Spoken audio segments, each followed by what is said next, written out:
Dear students, এই ক্লাসের বিষয় অভিকেন্দ্র ত্বরণ, অভিকেন্দ্র ত্বরণের রাশিমালা, অভিকেন্দ্র বল এবং অভিকেন্দ্র বলের রাশিমালা। প্রথমেই আসি অভিকেন্দ্র ত্বরণ। অভিকেন্দ্র ত্বরণের ত্বরণ সম্পর্কে বুঝতে হলে প্রথমেই বৃত্তীয় গতি সম্পন্ন করছে এরকম কোনো কণার উদাহরণ নিতে হবে। বৃত্তীয় গতি সম্পন্ন করছে এরকম কোনো কণার উদাহরণ নিতে হবে। উদাহরণ তো প্রচুর আছে, নিতে পারি। ধরো পৃথিবী আবর্তন করছে সূর্যের চতুর্দিকে, সূর্যের চারিদিকে। আর নিতে পারো ইলেকট্রনগুলি আবর্তন করছে নিউক্লিয়াসের চতুর্দিকে। সেরকম সাধারণভাবেও ধরতে পারি যে একটি বস্তুকে সরু হালকা সুতোয় বেঁধে বৃত্তপথে ঘোরানো হচ্ছে, এরকম একটি উদাহরণই নিলাম।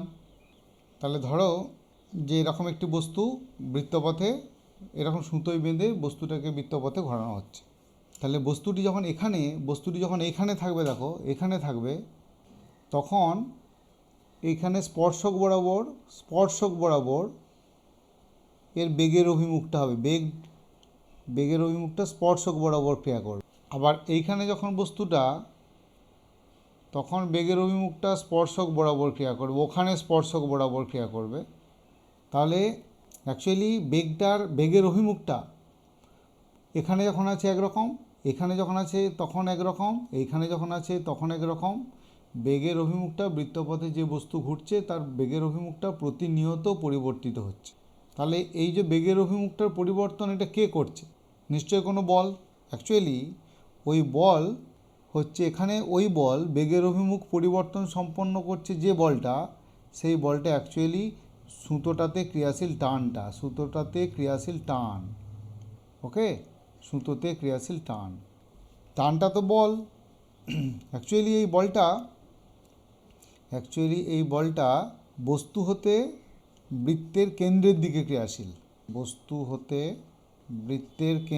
দিকে ক্রিয়াশীল। তাই এই বলটির নাম হলো অভিকেন্দ্র বল বা সেন্ট্রিপিটাল ফোর্স। এর রেসপেক্টিভ ত্বরণ রয়েছে, যে বল থাকলেই ত্বরণ থাকবে। তাহলে অভিকেন্দ্র বলের জন্য যে ত্বরণটি থাকে, বস্তুতে যে ত্বরণ ক্রিয়া করে, সেই ত্বরণটিরও নাম দেবো তাহলে অভিকেন্দ্র ত্বরণ। এরও অভিমুখ বস্তু হতে বৃত্তের কেন্দ্রের দিকে বা গতিপথের কেন্দ্রের দিকে। তাহলে অভিকেন্দ্র ত্বরণের সংজ্ঞা যদি লিখতে বলে, কেমন করে লিখব? প্রথমত সাজিয়ে নিই। কোনো বস্তু বৃত্তপথে আবর্তন করলেই ও ব্যাসার্ধ বরাবর বস্তু হতে কেন্দ্রের দিকে একটি ত্বরণের উদ্ভব হয় বা একটি ত্বরণ ক্রিয়াশীল হয়। এই ত্বরণটিকেই বলবো অভিকেন্দ্র ত্বরণ। তাহলে সংজ্ঞাটি এরকম করে লিখব। যখনই কোনো বস্তু বৃত্তপথে আবর্তন করে, তখন বস্তু হতে ব্যাসার্ধ বরাবর কেন্দ্রের দিকে যে ত্বরণ ক্রিয়া করে তাকে অভিকেন্দ্র ত্বরণ বলে। ডেফিনেশনটা এরকম লিখবে। এবার যাই অভিকেন্দ্র ত্বরণের রাশিমালাতে। অভিকেন্দ্র ত্বরণের রাশিমালা, এটাতেও একটি বস্তুকে বৃত্তপথে আবর্তন করছে তো ধরে নিতে হবে। ধরো এটি আর ব্যাসার্ধের ও কেন্দ্রীয় একটি বৃত্ত, এটি আর ও কেন্দ্রীয় এবং আর ব্যাসার্ধের একটি বৃত্ত। এইটি একদম আমরা মূলবিন্দু ধরে 0,0 এর স্থানাঙ্কটা ধরে নিয়েছি, দিয়ে কার্তেশীয় স্থানাঙ্ক অনুযায়ী এখানটা এক্স অক্ষ আর এই দিকটা ওয়াই অক্ষ ধরে নিলে। ধরো একটি বস্তু প্রথমে এইখানে আছে এবং এই বস্তুটি বৃত্তপথে ঘড়ির কাঁটার বিপরীত দিকে ওমেগা সমকৌণিক বেগে আবর্তনরত। দেখা গেল যে টি সময় পরে ওই কোণাটি এই বিন্দুটি থেকে অন্য একটি বিন্দুতে, এ বিন্দু থেকে বি বিন্দুতে গিয়ে পৌঁছালো। ধরো এ বিন্দু থেকে বি বিন্দুতে গিয়ে পৌঁছালো। তাহলে কী হবে? কেন্দ্রে একটি কোণ উৎপন্ন করবে, ওই কোণটির ভ্যালু ধরে নাও থিটা। এই লেখাটা আগে লিখে নিতে হবে একদম শুরু থেকে। বৃত্তের ব্যাসার্ধ, কেন্দ্র, বস্তুকণা কত কৌণিক বেগ নিয়ে কোন সময়ে কত সময়তে কোথা থেকে কোথায় গেল, এগুলি সব লিখে নেব। সেই মতো লিখে নিচ্ছি আমি। তো এখন আমরা কৌণিক বেগের সংজ্ঞা অনুযায়ী ওমেগা সমান থিটা বাই টি লিখতে পারি, মানে থিটা সমান ওমেগা টি লিখতে পারি। কাজে লাগবে, এটি লিখে রাখলাম।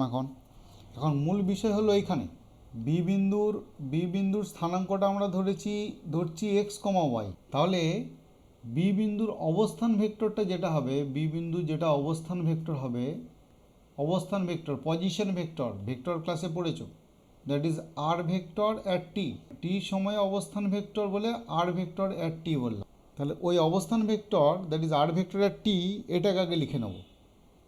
স্থানাঙ্কের সাহায্যে ভেক্টরকে প্রকাশ করে যেভাবে, সেই রকম করে লিখে নেব। তাহলে আমরা এখন লিখব বি বিন্দুর অবস্থান vector that is R vector at T. R vector at T equal to X I cap plus Y J cap, X I cap plus Y J cap. এটাকে একটু পাল্টে লিখব, R vector at T equal to R cos theta I cap plus R sine theta J cap. কার্টেসীয় স্থানাঙ্ক এবং পোলার স্থানাঙ্কের মধ্যে সম্পর্ক, কার্টেসীয় স্থানাঙ্ক এবং পোলার স্থানাঙ্কের মধ্যে সম্পর্ক, ওইখান থেকে লিখলাম এগুলো। তাহলে এক্স ইকাল টু লিখলাম R cos theta, R Y equal to লিখলাম আর। তাহলে R vector at T equal to R থিটার জায়গায় বসাবো ওমেগা টি। দেখো, তাহলে R cos omega T I cap plus R sine omega T J cap. Theta সমান omega T আগেই ready করা আছে। এখন এইটা একটু বুঝবে, এটা অবস্থান ভেক্টর মানেই দূরত্ব তার অভিমুখ আছে, এটা আমরা স্মরণের ইকুইভ্যালেন্ট রাশি, স্মরণের মতোই রাশিটা। তাহলে এটাকে যদি আমি ডেরিভেটিভ করি তবেই বেগ পেয়ে যাব। ডেরিভেটিভ করা মানে অবকলন করলেই বেগ পেয়ে যাব। টি এর সাপেক্ষে তাহলে সমীকরণটাকে অবকলন করো। তাহলে উভয় পক্ষকে টি এর সাপেক্ষে অবকলন করে পাই। বাঁ দিকটি হবে তাহলে d dt of r vector at T equal to cos omega টির ডেরিভেটিভ, আটটা তো বাইরে আরই রয়ে যাবে, এই দিকটারও ডেরিভেটিভ করে নিচ্ছে একদম, আটটা তো বাইরে রয়েই যাবে। কস ওমেগা টির ডেরিভেটিভ করলে কী করবে, মাইনাস ওমেগা সাইন ওমেগা টি, সূত্রটা মনে রাখবে। কস ওমেগা টির সূত্র হলো ডেরিভেটিভ করলে মাইনাস সাইন ওমেগা টি, যেমন আই ক্যাপ আছে রেখে দাও, প্লাস দ্বিতীয় পদটা ডেরিভেটিভ করলে কীরকম হবে, আটটা তো যেমন আছে থাক। আচ্ছা, সাইন ওমেগা টির ডেরিভেটিভ করলে কি পাবো, ওমেগা কস ওমেগা টি। তাহলে এটা পাবো ওমেগা কস ওমেগা টি। তাহলে অতএব বেগ ব্র্যাকেটে V vector at T equal to minus R omega sine omega T I cap plus R omega cos omega T J cap. এখানেতে জে ক্যাপটা দেবে, আগের লাইনে দেওয়া হয়নি। তাহলে বেগ বের হলো। বেগ থেকে যদি ত্বরণে যেতে চাই তাহলে কি করব, তাহলে আবার ডেরিভেটিভ করব বা আবার অবকলন করব। তাহলে এখন ত্বরণ a vector at T equal to d dt of v vector at t. তার মানে d dt of minus R omega sine omega T I cap plus R omega cos omega T J cap. Okay, derivative করি তাহলে a vector at T equal to derivative করলে এবারে আবার সে একই রকমের সূত্রগুলো পাবে। Sine omega t, r omega তো বাইরে বেরিয়ে চলে আসবে, আর ওমেগাটা বাইরে বেরিয়ে চলে আসবে।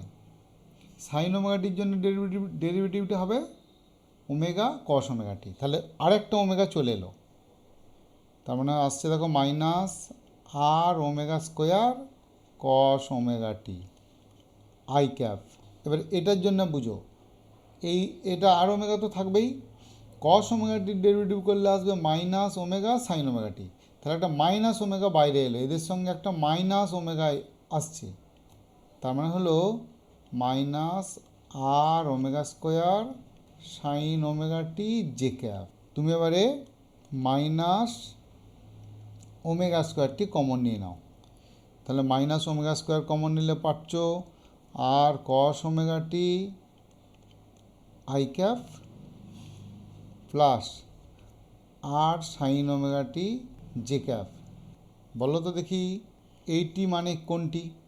অ্যাকচুয়ালি এইটা মানে দেখো r vector at T, R vector at t, তাই না? তাহলে আমি লিখতে পারবো অতএব a vector at t equal to minus omega square into r vector at টি।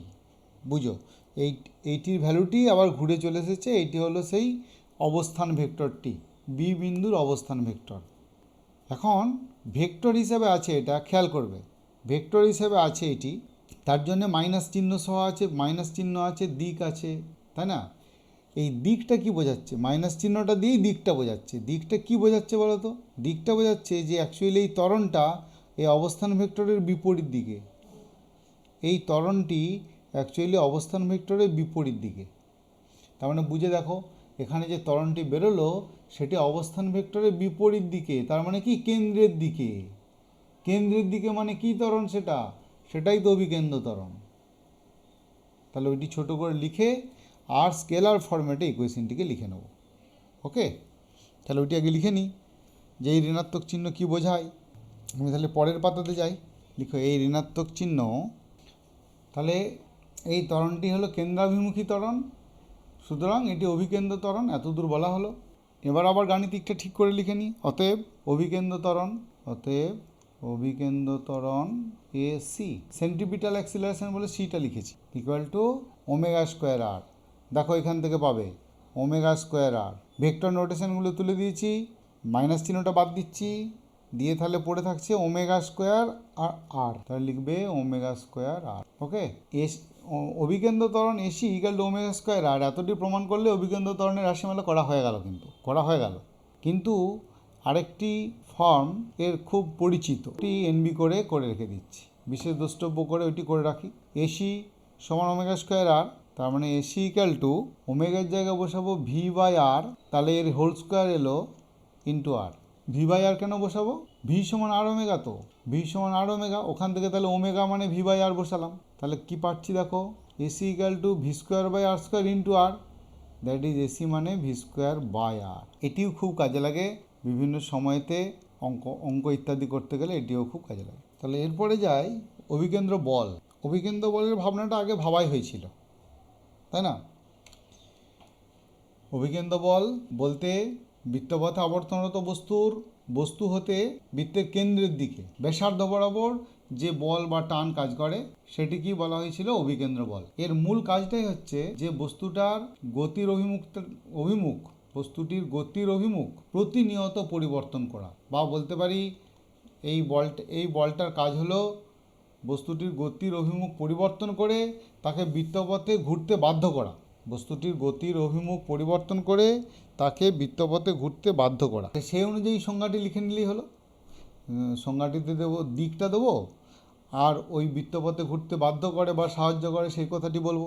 তাহলে কীরকম বলবো? অভিকেন্দ্র বলের রাশিমালাতে বৃত্তপথে আবর্তনরত কোনো বস্তু হতে ব্যাসার্ধ বরাবর বৃত্তের কেন্দ্রের দিকে ক্রিয়াশীল যে বল বস্তুটিকে বৃত্তপথে ঘুরতে বাধ্য করে তাকে অভিকেন্দ্র বল বলে।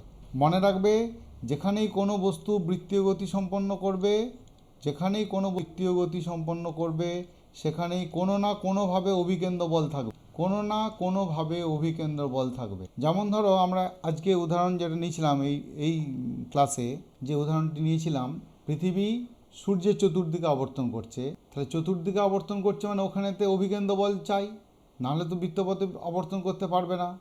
অ্যাকচুয়ালি ওখানেতে বৃত্তপথে আবর্তনের জন্য অভিকেন্দ্র বলটা আসে সূর্য এবং পৃথিবীর মধ্যে ক্রিয়াশীল মহাকর্ষ বল হতে। সিমিলারলি ইলেকট্রন নিউক্লিয়াসের চতুর্দিকে ঘোরে, ওখানেতেও নিউক্লিয়াস এবং ইলেকট্রনের মধ্যে ক্রিয়াশীল তড়িতাকর্ষণ বল ওই অভিকেন্দ্র বলটা সাপ্লাই করে। তার মানে বৃত্তপথে ঘুরছে, এর অর্থ জানবে যে ওখানে অভিকেন্দ্র বল কোনো না কোনো রূপে আছে, কোনো না কোনো রূপে আছে, ওটা খুঁজে বার করতে হবে, বিভিন্ন কাজে লাগবে। যাক, এখন তাহলে অভিকেন্দ্র বলের সংজ্ঞাটা এরকম করে লিখে নেবে। বৃত্তপথে আবর্তনরত কোনো বস্তু হতে ব্যাসার্ধ বরাবর বৃত্তের কেন্দ্রের দিকে ক্রিয়াশীল যে বল বস্তুটিকে বৃত্তপথে ঘুরতে সাহায্য করে তাকে অভিকেন্দ্র বল বলে।